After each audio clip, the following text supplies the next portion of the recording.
बहुत बहुत धन्यवाद। आज के इस सभा में उपस्थित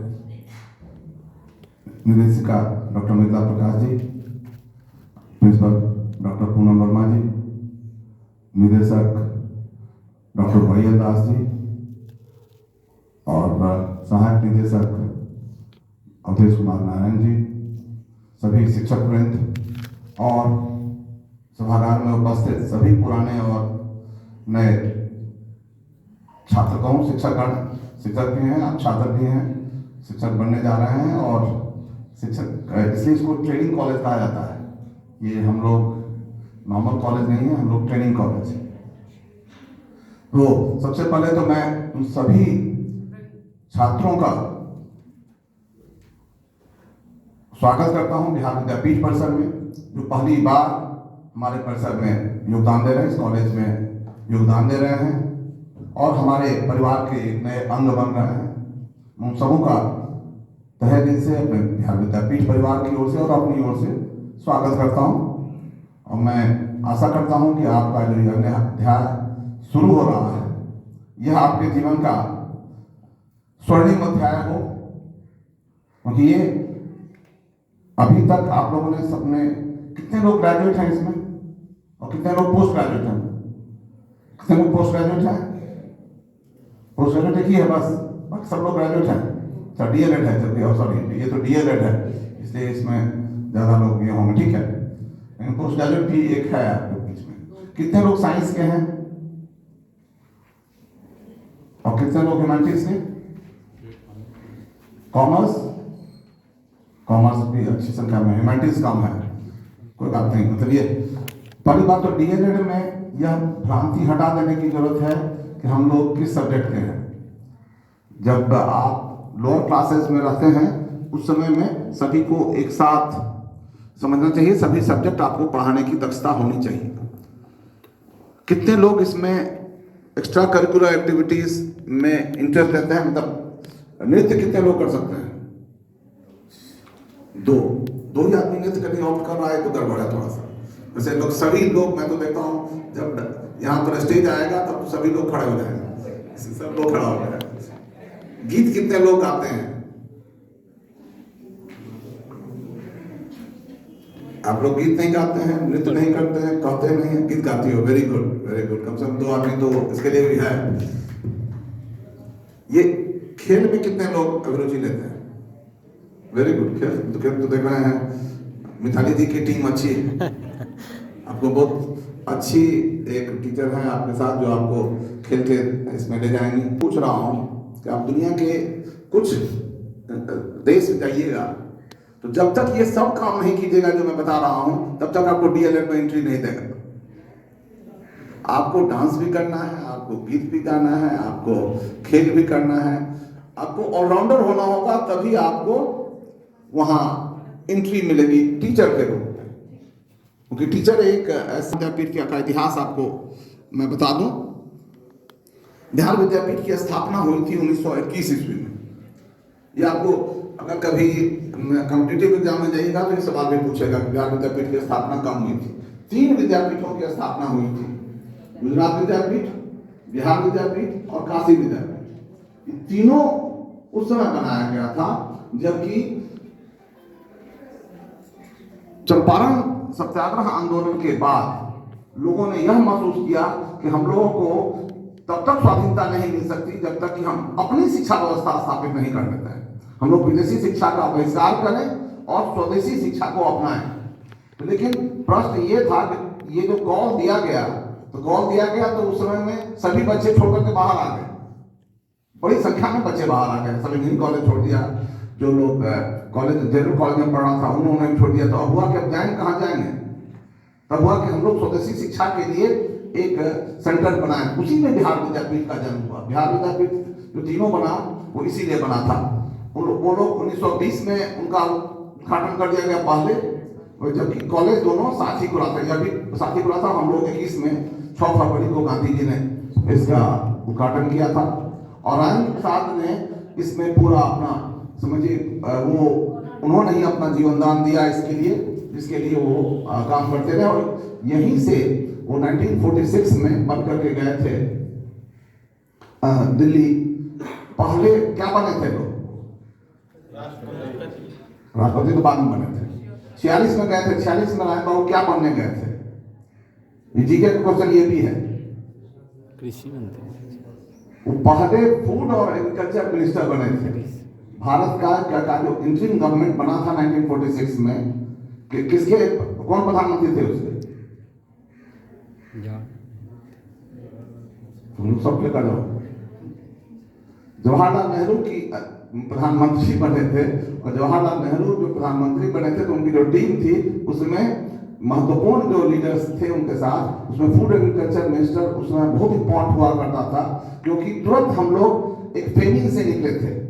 उस समय में बहुत बड़ा अकाल पड़ा था, इसलिए एग्रीकल्चर पर बहुत ज़्यादा, लेकिन संयोग से बहुत ज़्यादा दिन ये कंटिन्यू नहीं कर पाए, क्योंकि उसके बाद संविधान सभा के अध्यक्ष बन गए और कुछ दिनों तक शायद संभवतः दोनों पोस्ट पर रहे, लेकिन उनका ज़्यादा ध्यान तब संविधान सभा की ओर चला गया। लेकिन उन्होंने पहले फूड और एग्रीकल्चर मिनिस्टर के रूप में काफ़ी महत्वपूर्ण काम किया। तो यहाँ से जब गए थे वो तो फूड एग्रीकल्चर मिनिस्टर के रूप में गए थे। यह जो स्थापित किया गया बिहार विद्यापीठ, यह एक यूनिवर्सिटी के रूप में स्टैब्लिश किया गया था, और इसके पहले बैच के स्टूडेंट थे जयप्रकाश नारायण। जयप्रकाश नारायण सुना है लोग, तो पहले बैच के स्टूडेंट थे। यहाँ पर एक प्रधानमंत्री भी यहाँ से पढ़े हैं। गेस कर सकते हैं कौन?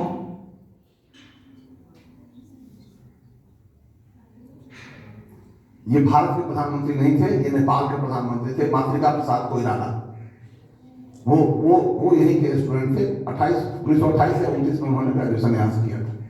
तो यहाँ पर वैसे विद्यापीठ, इस विद्यापीठ के नहीं, काशी विद्यापीठ के प्रोडक्ट थे शास्त्री जी।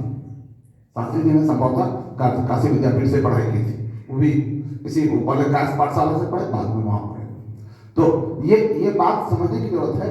उस जमाने का जितना हुज देखिएगा वो सभी बिहार विद्यापीठ से जुड़ा हुआ है। यहाँ पर टीचर में कौन कौन थे, मैं एक आध आदमी का नाम बता दूं। केबी साहब का नाम सुना है आपने? क्या थे वो? बिहार में बहुत महत्वपूर्ण रहे हैं केबी साहब। क्या रहे हैं? आप लोगों को थोड़ा सा इतिहास फिर से पढ़ना होगा, नहीं तो फिर से इतिहास यहाँ पढ़ाएंगे हम। बिहार विद्यापीठ के वो मुख्यमंत्री रहे हैं,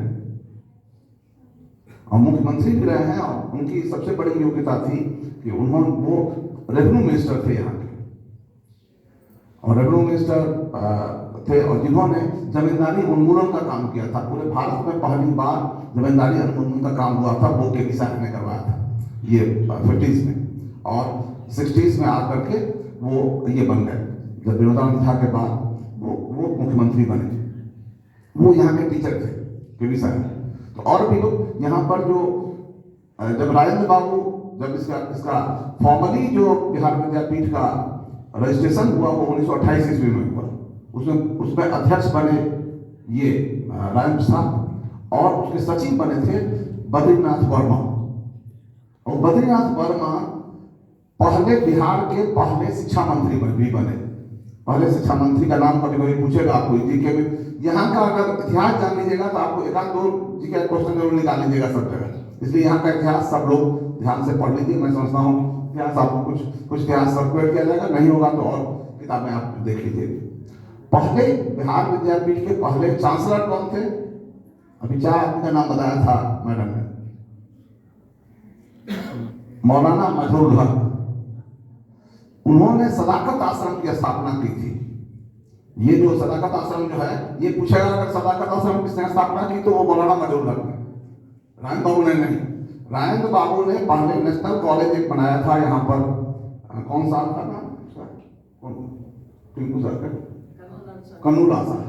कन्नूलाल साहब के घर पर, यहीं पर जहाँ पर अभी वो चलता है, एक डायग्नोस्टिक सेंटर चलता है, सेंट डायग्नोस्टिक चल रहा था, वहीं पर उनका घर हुआ करता था कन्नूलाल साहब का।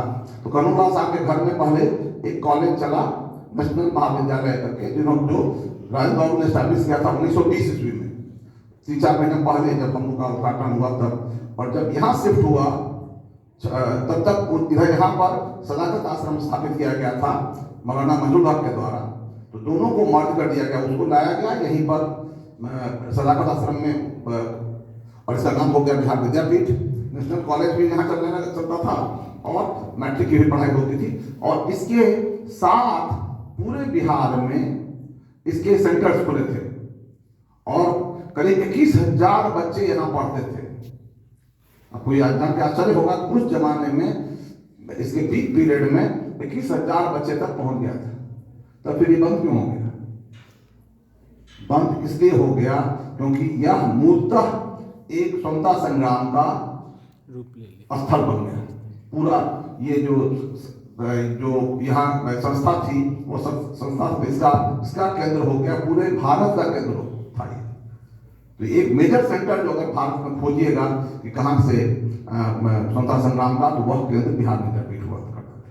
1932 ईस्वी में जब क्या चल रहा था 1932 ईस्वी में,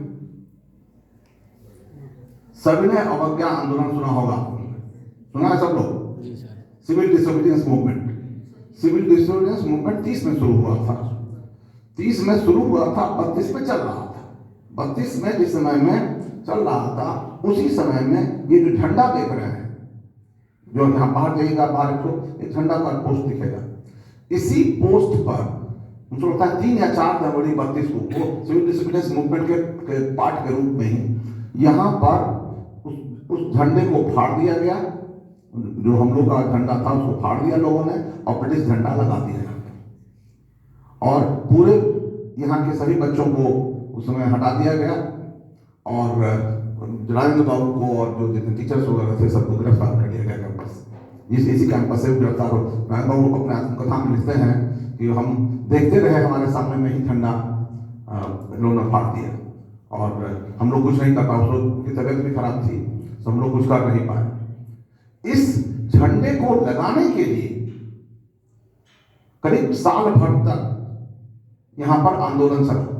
प्रत्येक दिन 100-500 आदमी यहां आते थे उस झंडा को लगाने के लिए और वो गिरफ्तार होकर चले जाते थे, क्योंकि उन्होंने वायलेट रहना था उनको, तो गिरफ्तार हो जाते थे। करीब 6,000 आदमी गिरफ्तार हुए हैं सिर्फ इसी झंडे पर झंडा लगाने के लिए।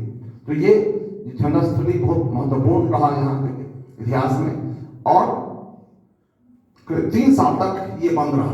फिर 1942 जब आया, 1942 का जब क्या कौन मूवमेंट था? Quit India movement. डू और डाई का नारा दिया था, होता है 9 अगस्त को। 9 अगस्त नहीं, 8 अगस्त की रात को, 8 अगस्त की रात को उन्होंने नारा दिया था और 9 अगस्त को सबको गिरफ्तार कर दिया गया था। जितने भी लीडर्स थे सबको, गांधी जी को गिरफ्तार किया गया। 8 अगस्त की रात ही को करीब 11-12 बजे रात को उन्होंने ये नारा दिया था, ये बॉम्बे से एड्रेस किया था। तो जब उस दिन फिर इस कैंपस को 10 तारीख को, 10 अगस्त को इस कैंपस को फिर सीज कर लिया गया। इसके सारे सामान को सीज कर लिया, इस कैंपस को सीज कर लिया, सब टीचर को भगा दिया, सभी टीचर को अरेस्ट कर लिया और बच्चों को भगा दिया गया। उसके बाद से फिर 3 साल तक फिर बंद रहा ये यूनिवर्सिटी। मैं इतिहास इसलिए बता रहा हूँ, जानना चाहिए सभी लोगों को, इस इतिहास को बार बार दोहराने की जरूरत भी है। तो 45 तक करीब फिर बंद रहा है। 45 में जब राजेंद्र बाबू वगैरह रिलीज हुए तब फिर इसको रिस्टोर किया, इसको कैंपस को वापस किया गया बिहार विद्यापीठ प्रशासन को। लेकिन तब तक तो हो गया था अनाउंसमेंट कि अब ये बन जाएगा, अब स्वतंत्रता मिल जाएगी। तो लोगों ने इसको अब एक यूनिवर्सिटी के रूप में जो फिर से डेवलप करते, फिर से क्लास शुरू होता, वो शुरू नहीं हो पाया।